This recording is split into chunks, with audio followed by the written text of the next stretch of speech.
Hi everyone, my name is Corin Jackson. I live in Harrisonburg, Virginia. I just wanted to give you a little more information about me, where I'm from, my background, and what I'm passionate about. So, I was actually born in Johnson City, Tennessee. My family and my brother and sister, they were born in Philadelphia. They moved out to get out the city, and they resided in Johnson City, Tennessee, kind of in the corner of the state.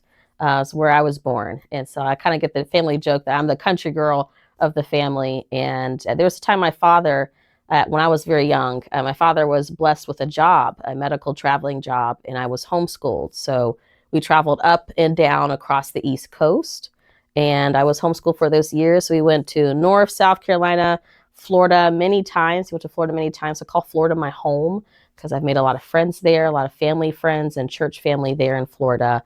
And that was a beautiful experience in my life, get to move around and to learn more about other people and build family relationships. So that was a beautiful thing.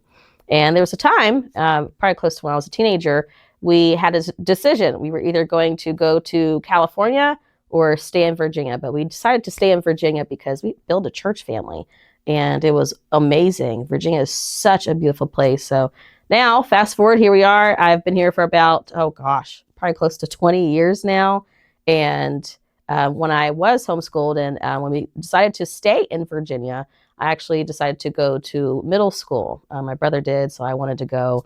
And I went to a middle school and high school in my local city. And that was quite the experience. It's a little change from being homeschooled to public school. Some people give a lot of homeschools well, there's a lot of critics with homeschools that they don't get out and things like that. Well, I got out a lot as a kid. And I think the biggest difference between going through that change was the social change. I went through a lot of bullying from people of all colors, shapes, and sizes. Black people bullying me, white people bullying me. Going through that time and going through school, public school can be a war zone. And I think we kind of started the war zone. I kind of saw the war zone begin where I went to a certain class, I think it was sex education class, and I had built a relationship with a lot of friends, and there was very diverse, Mexicans, Black people, white people. But in this particular situation, a young teacher, she was very liberal. I didn't know what liberal was at that time, but she was very liberal, very pro-gay, kind of pushing the gay agenda on us. And I remember in my class, all of the kids, I remember saying, this is not right. You can't force this on us. It was really wild because we all agreed and we all walked out the classroom. And that was very interesting. That was just a very twisting of a time where things kind of started to shift in our public school system. That's probably been going on for quite some time, but that was a very interesting time because we had received a lot of social pressures like that in school. And then it came to a time where I knew public school wasn't really for me. So I got out and I went to a community college, and it kind of it's been history then. So, but what's really important, I do remember at a time, even going back as a child, dealing with racial issues. And I have a spot here on my hand where I actually had a very large splinter. This is now taking it back again, back to when I was a child. And what happened was I had gotten a splinter and I was in the classroom. And I remember there was a teacher, a nice white teacher, doesn't matter, but she was very kind to me. And then there was a time where she was kind of turning twisted, she started to become more aggressive with me, and I didn't really know why. And I do remember sitting in a certain side of the classroom, and there was another side of the classroom where there were girls who were a lighter shade of skin tone than I was. And when I had this splinter in my hand, I was a little girl, again, taking it back when I was in Tennessee.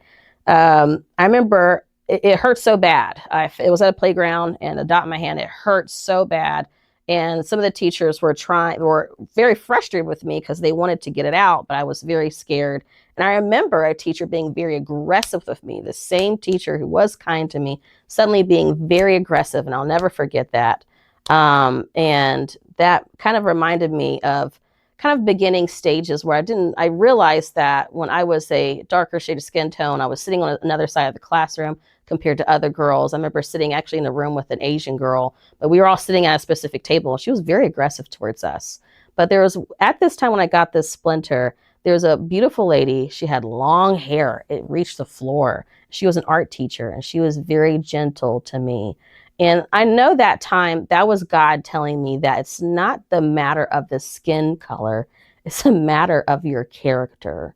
So I'm saying this to hope give you a message in regards to racism. And I've dealt with some racism in my own life, but I know that it's not about who's white and who's black, and black people trying to claim something of their own again. Is that it's also the matter of your character, and it's the fruit that you're producing. So that's something that I experienced when I was younger, and that's some of my story. I don't That's not my entire story of my life, but I hope that gives a positive message to you in the midst of all these race wars that many people are trying to gather and build up and bubble up, that we don't have to hold on to that. We can let that go. I have friends of all nationalities. I've worked with people from many communities, from the Arabic community to the Sudanese community, to African communities here in where I live now in Harrisburg, Virginia. I've worked with them before.